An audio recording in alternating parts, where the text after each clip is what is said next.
Assalamualaikum warahmatullahi wabarakatuh. Perkenalkan, nama saya William dengan NIM 2103411000125 dari kelas C Prodi Ilmu Kelautan Universitas Trunojoyo Madura. Di sini saya akan mempresentasikan tugas pada mata kuliah sedimentologi yang ditempuh oleh Bapak Asari, dan untuk epigresnya langsung saja ke PPT.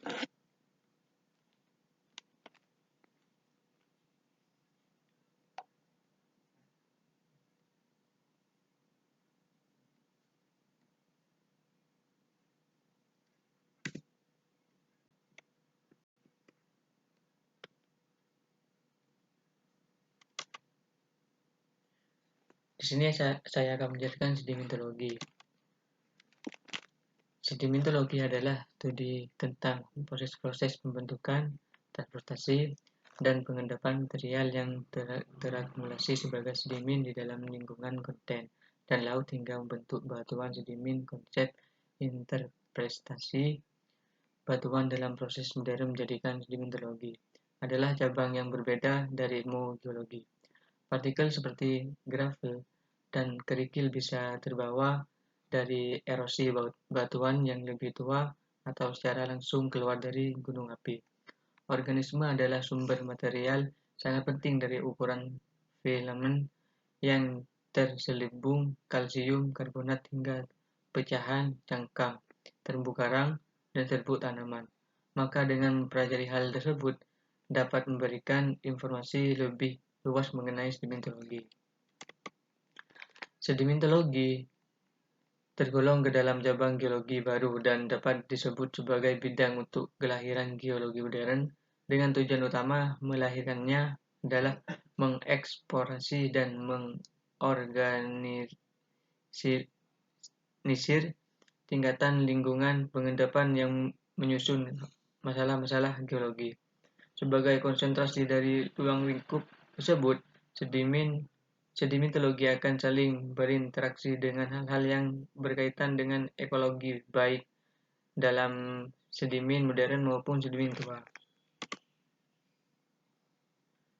Untuk tugas yang kedua, morfologi dinamis.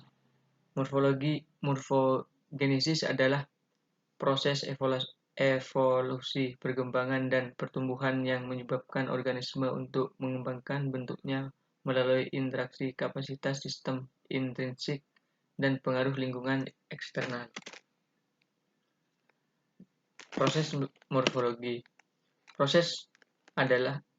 Morfogenesis adalah proses evolusi sebuah organ atau jaringan yang dipengaruhi oleh pengaruh bawahan organ atau jaringan itu sendiri maupun lingkungan sekitar. Morfologis difokuskan pada bentuk lahan menurut asal-usul serta proses yang mempengaruhi perkembangan dari masa lalu dan saat sekarang.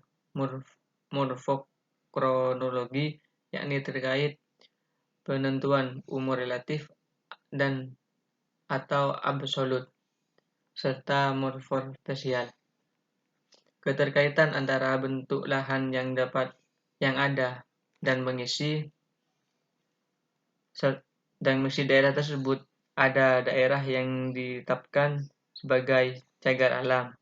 Ada daerah yang ditetapkan sebagai lokasi budidaya rumput laut, konservasi untuk padang lamun, konservasi untuk terumbu karang. Tugas yang ketiga, karakteristik sedimen silt. Sedimen ialah bahan padat atau dikenal dengan tanah liat, tanah pasir, dan batu.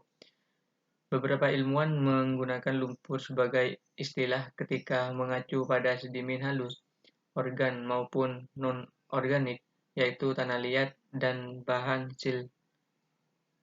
Sedimen dapat dilihat dari dua aspek yang berbeda. Pertama, merupakan aspek sedimen sebagai sumber daya untuk tanah, pertanian, dan untuk bahan konstruksi. Mungkin hanya itu yang dapat saya presentasikan, kurang lebihnya saya mohon maaf. Assalamualaikum warahmatullahi wabarakatuh.